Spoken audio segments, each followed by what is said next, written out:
বাংলাদেশের মানুষ যে নিপীড়িত নির্যাতিত হয়েছে, বিএনপির নেতা কর্মীরা যেভাবে নিপীড়িত নির্যাতিত হয়েছে, এইখানে যারা বসে আছে সবাই এই স্টেজে বসে আছে, সামনে আপনারা আমাদের নেতা কর্মীরা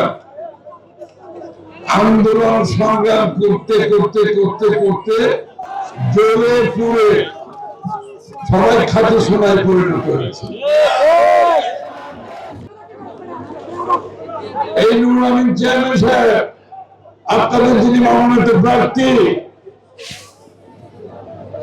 বিগত আন্দোলনে আমাদের সাথে সবসময় সৌভাগ্যে ভূমিকা পালন করেছে, সাহসী ভূমিকা পালন করেছে। এমনকি ওনার বিরুদ্ধে মার্ডার কেসের যখন আসামি, তখনও কিন্তু মিরসরাই থানার সামনে উনি জনগণ নিয়ে রাস্তায় ছিলেন।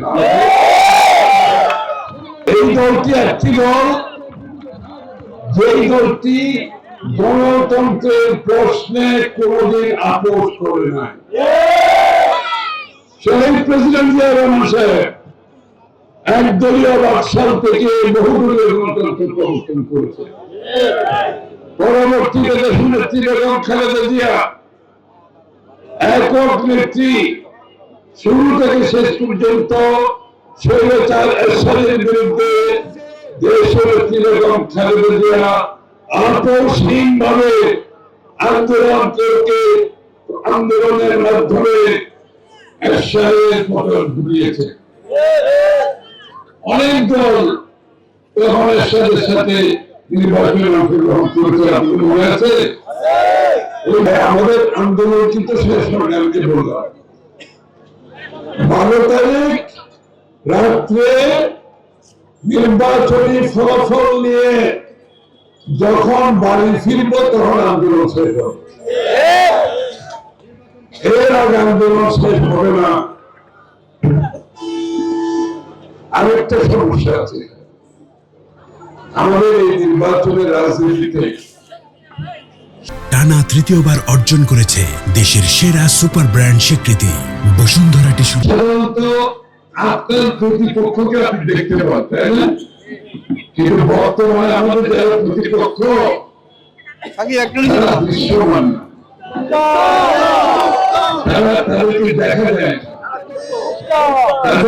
তারা মানুষের বাড়িতে দিয়ে গিয়ে বোরকা পরে এই মহিলাদের বিভ্রান্ত করার চেষ্টা, মিথ্যাচার করে, ধর্ম বিক্রি করে,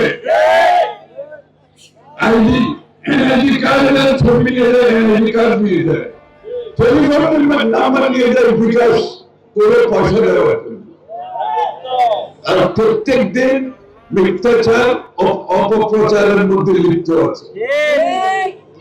সুতরাং এই জন্য আমি বলছি 12 তারিখ রাত্রে নির্বাচনী ফলাফল হাতে না আসা পর্যন্ত আমাদের আন্দোলন শেষ হবে। চোখ কান খোলা রাখতে হবে। শত্রু যখন অদৃশ্য তখন কিন্তু চোখ কান বেশি খোলা রাখতে হবে। সবাইকে বলছি, নির্বাচনে ইনশাআল্লাহ নুরুল আমিন চেয়ারম্যান জিতবে, বিএনপি জিতবে। কিন্তু আমি এটা বলছি, ভোটে জিতলে হবে না, বিশাল ভোটে জিততে হবে। বিশাল ভোটে জিততে হবে এই কারণে যে বাংলাদেশের মানুষকে, বিশ্বের মানুষকে যে বার্তা দেব আমরা, বাংলাদেশের মানুষ কোন অদৃশ্য শক্তিকে বাংলাদেশের ক্ষমতায় দেখতে চায়। বাংলাদেশের মানুষ গণতন্ত্রের পক্ষের শক্তিকে ক্ষমতায় দেখতে চায়।